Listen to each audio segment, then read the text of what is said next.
దొండకాయ బంగాళదుంప ఫ్రై ఎలా అంటే ఎండుమిరపకాయలు ఎల్లుల్లిపాయలు పోపులు ఉంటే చాలండి, ఈజీగా మనం ఫ్రై చేసుకోవచ్చు. సో నెక్స్ట్ ప్రాసెస్ చూద్దాం రండి.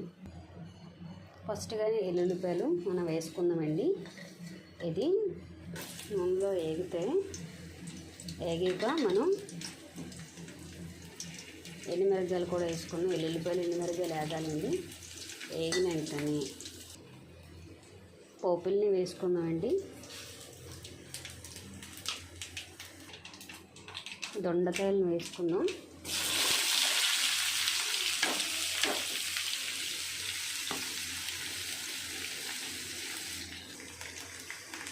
కలుపుకోవాలండి. బాగా కలుపుకోవాలండి. దీన్ని ఫ్రై అవ్వాలి. కాసేపు కలిపి మూత పెట్టాలి.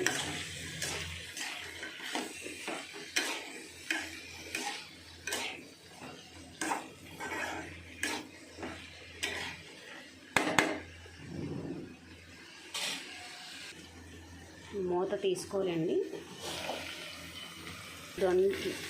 మీకు దొండకాయ బేగా ఉడకాలి అంటే ఉప్పు వేసుకుంటే బేగా ఉడుకుతుంది.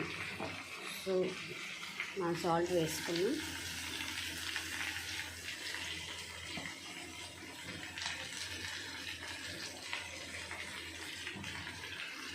తగినంత సాల్ట్ వేసుకోండి. నేనైతే 2 స్పూన్ వేసాను, ఎందుకంటే అన్నంలోకి సరిపోవాలి అంటే 2 స్పూన్ ఉండాలి. 2 స్పూన్ వేసుకోండి సాల్ట్. 1.5 అయితే సరిపోతుంది. తక్కువ సాల్ట్ తిన్నాను. మళ్ళీ మూత పెట్టేద్దాం. కాసేపు అయిన తర్వాత మనం ఈ బంగాళదుంపను వేసుకొని వేపాలండి.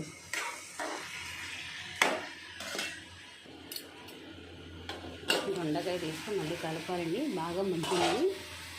మీ దగ్గర కానీ కరివేపాకు ఉంటే ఇప్పుడు వేసుకుంటే బాగుంటుంది, అంటే ఆ టేస్ట్ వేరనమాట. ఒకసారి ట్రై చేయండి. బంగాళదుంపలు వేసుకున్నామండి.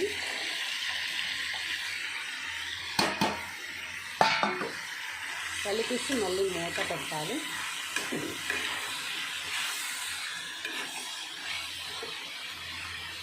మన దొండకాయలు తక్కువ ఉంటే బంగాళదుంప వల్ల మనకి కర్రీ కలిసి వస్తుంది.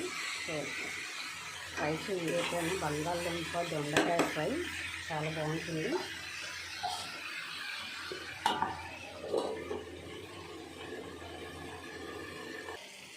మూత వేస్తున్నానండి.